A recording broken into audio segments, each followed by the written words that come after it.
ask about the strategies best to approach for MP2, and that's just me being honest with you guys. Hi everyone, this is Charm again from Ready to Dote Philippines, a channel about personal finance, entrepreneurship, and adulting how-tos. Today, we will be discussing one of the most popular investments in the Philippines, and that's the Modified Pag-IBIG 2 or the MP2. We will be talking about what Pag-IBIG is, what's the difference between the regular savings and MP2, their historical returns, and some sample computations for MP2, and of course, who this investment is for and how you guys can invest.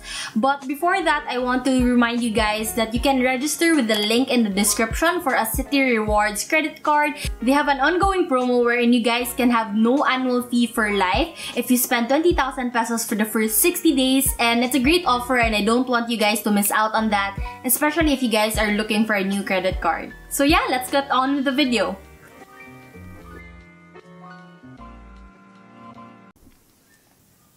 Alright, so first, what is Pag-IBIG? So Pag-IBIG, or also called the HDMF or Home Development Mutual Fund or Pag-IBIG Fund, is actually a government-owned and controlled corporation that's basically a national savings program that allows Filipinos to have access to affordable home financing. So you guys might be familiar that Pag-IBIG is where we take out home loans. So if you are employed, you might have noticed that you contribute to Pag-IBIG monthly, and that goes to the Pag-IBIG Fund regular savings. That's 100 pesos for the employee and employer, so you contribute a total of 200 pesos monthly. So this has a 20-year maturity period, which means that usually you can get it then, or when you retire, or when you're separated from work due to health reasons, permanent disability, permanent departure of the country, or you're gonna migrate, or you have a critical illness in the family, or upon death.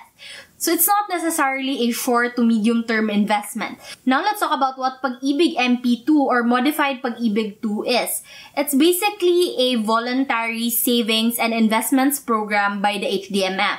So now let's take a look at the difference between the regular savings and the MP2. So with the regular savings, it is mandatory for employees and self-employed individuals to contribute, but for the MP2, again, it's voluntary.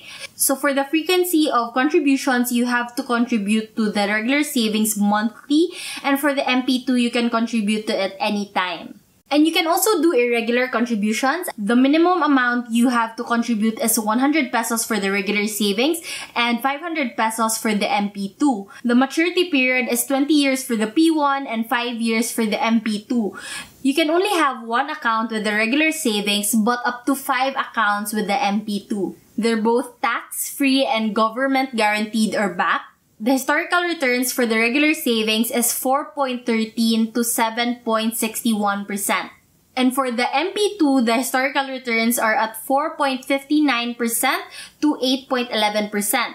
So there's no limit to how much you can put in the MP2. You can put 60,000, 100,000, 200, even 1 million pesos if you guys want. Obviously, the more you put, the more you will earn in dividends as well. So that's really completely up to you. Now, Pag-IBIG does promise that you are gonna be earning a little bit more with the MP2 than the regular savings. So now let's talk about the historical returns of both funds. I already mentioned that they reached a high of 7.61 and 8.11 in 2017. And they actually still gave us pretty high returns in 2020 despite the lockdowns at 5.6 and 6.12%. So if you guys are wondering where the returns are coming from, Pag-IBIG is actually required to invest 70% of the fund to housing finance. So the rest are invested in government securities and corporate bonds. So majority of it really goes to other fellow Filipinos who need housing loans. So most of the things that I'm talking about today can actually be found in the FAQ section of the Pag-IBIG website. I'll link it down below. So now for the dividend payouts, you can actually opt if you want to get the payouts annually or after 5 years. Of course, if you get it after 5 years, you will benefit from compounding interest. I'll give more sample computations later. So when it comes to the maturity, after 5 years, what happens? You actually have 3 options. First is that you can withdraw the entire amount with the dividends and the capital and do what you want to do with your money. Two is that you can actually leave it there and it's still gonna earn dividends, but it's gonna base it upon the interest of the regular savings, not the MP2. And number three is that you can withdraw the entire amount and transfer it to another MP2 account. So yes, after 5 years, you can put that entire amount and then invest it for another 5 years. So let's do some sample computations. Like I mentioned earlier, you can actually contribute to MP2 anytime as long as you do the first contribution with at least 500 pesos. So a lot of people are curious how they can maximize their contributions for MP2. So I'll give you guys some sample computations for the monthly contributions, annual contributions, and lump sum contribution, or one time for the entire 5 years. I actually got this table from a Reddit user and it's by NeoRaid, so thank you so much. I just tweaked it a little bit and I'll link it down below. You guys can use the spreadsheet down below so that you guys can compute for your contributions as well. So let's do the first example wherein you are contributing 1,000 pesos every month. They actually compute this through AAMS, or accumulated average monthly savings. It's similar to the average daily balance for the banks, but this is monthly. So as you can see in this table, this is how they compute it. And after 1 year, assuming 7% annual return, you will have 455 pesos of dividends. And we will assume for this entire sample computations that you are gonna leave your money for 5 years. That means you're not gonna withdraw your dividends every year, but you're gonna leave it for 5 years so that you guys can take advantage of compounding interest. Basically, what compounding interest means is the 455 you earned on your first year, that will be added on to your second year so that your average monthly balance will be higher. So after 5 years of putting in 1,000 pesos every month, that's supposed to be 60,000 pesos, you are now getting 71,625.45 centavos. So that's a profit of around 11,600 pesos. So what if we contributed annually instead? Instead of putting in 1,000 pesos every month, what if you decide that you're gonna put in 12,000 pesos at the start of every year? So every year here is not necessarily January, it's when you started your fund. So for example, 12,000 pesos for the first year, that equates to 840 pesos of dividends for the 7% return. Now, as you guys notice, it's much bigger than the 455 earlier, because this way, it has a higher accumulated average monthly savings. So for the first year, you earned 840 pesos. So compounded after 5 years, you now earned 73,839 and 49 cents. That's a profit of around 13,800. So as you guys can see, it's already a little bit higher than when you contribute monthly. And then lastly, let's see if you will put in lump sum the 60,000 pesos that you would have saved up in the matter of 5 years. So 60,000 pesos, that's the money that you put in after you open your account. And let's see how much you earn. So for the lump sum, if you assume still the 7% annual rate of return, so for the first year, you would be earning 4,200 pesos. As you guys notice, it's a drastic difference from when you put in monthly or annually. And for the end of the 5 years, you would have earned 83,153.1 pesos. Okay, so that is a profit of 24,000. So again, it's much bigger than the first two options. But which option should you go for? Should you keep on waiting until you have the lump sum and invest the entire amount? For me, not necessarily. I would say for the Pag-IBIG MP2, the rule of thumb is to invest as early as possible. Because if you keep on waiting until you have the full amount, you will also miss out on the earnings that you get. Right? So if you guys notice, as early as you can put any amount or as much amount as you can, the better. So that's basically the rule of thumb when it comes to investing in the Pag-IBIG MP2. You don't necessarily have to wait month to month if you have the money. So people over at Instagram actually have a lot of questions when it comes to MP2. So that's why I decided to make the next video a Q&A about MP2. Basically, there are a lot of questions and I'll pop some up in here.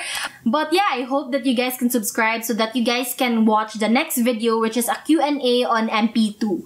Okay, next is let's talk about who is MP2 for? Because I personally haven't invested in MP2 until I had to make this video, and that's just me being honest with you guys. So I created an MP2 because I wanted to test it out, but also because I decided that I can actually diversify with it. So who is this for? That's the first one. People who are looking for diversification. So number 2, this is for moderately conservative investors because despite it being government-backed and tax-free, it does have a time horizon of 5 years. So in case you need the money right now, of course, I don't suggest for you guys to put that in MP2. If you have plans in the next 5 years, maybe it's for your house fund, it's for your car fund, then MP2 could be for you. The next is for medium-term investments, and again, that's because of the 5-year horizon. And then lastly, I will reiterate, this is for people who don't need the money right now. So of course, don't expect this to double your money overnight. It might double your money in maybe 10 or 12 years, but definitely not in the next 1 to 2 years. So if you need the money right now, don't invest it in Pag-IBIG MP2. Okay, now you guys might be sitting there thinking, I really want to invest in MP2. How can I invest in MP2? So first is that before you can invest in MP2, you need to be an active Pag-IBIG member. And what that means is basically you have had at least 1 contribution in the last 6 months. So if you're an employee or self-employed and you're contributing monthly, then of course you're eligible. And the next is that you can be a former Pag-IBIG member, but you have to have at least 24 months wherein you've contributed before. So even retirees or pensioners can actually invest in the Pag-IBIG MP2. Okay, if you're not yet employed and you're not a Pag-IBIG member just yet, you can actually apply to become a voluntary member. You can do this if you are at least 18 years old and you can pay for the monthly contributions of 100 pesos. Okay, now let me quickly cover the steps of how you guys can enroll in a Pag-IBIG MP2 account. Let's talk about offline first. You can go to a Pag-IBIG branch, get a Modified Pag-IBIG 2 enrollment form, fill it up, and submit it. You need to bring, of course, a valid ID and a passbook or ATM of the account that you want to get your dividends or earnings in. And then they will issue you an MP2 number. This is different from your Pag-IBIG number, and you can deposit at least 500 pesos from there and your MP2 will be activated. Next is you can actually do this from the comforts of your own home, and that's through online application. So I actually didn't have any trouble registering online. It took me less than a week maybe. So I already have a Pag-IBIG number because I'm a Pag-IBIG member. So if you haven't already, create a virtual Pag-IBIG account online. So this isn't only for MP2, this is also for the regular savings. In my experience, I didn't need the Pag-IBIG loyalty card anymore.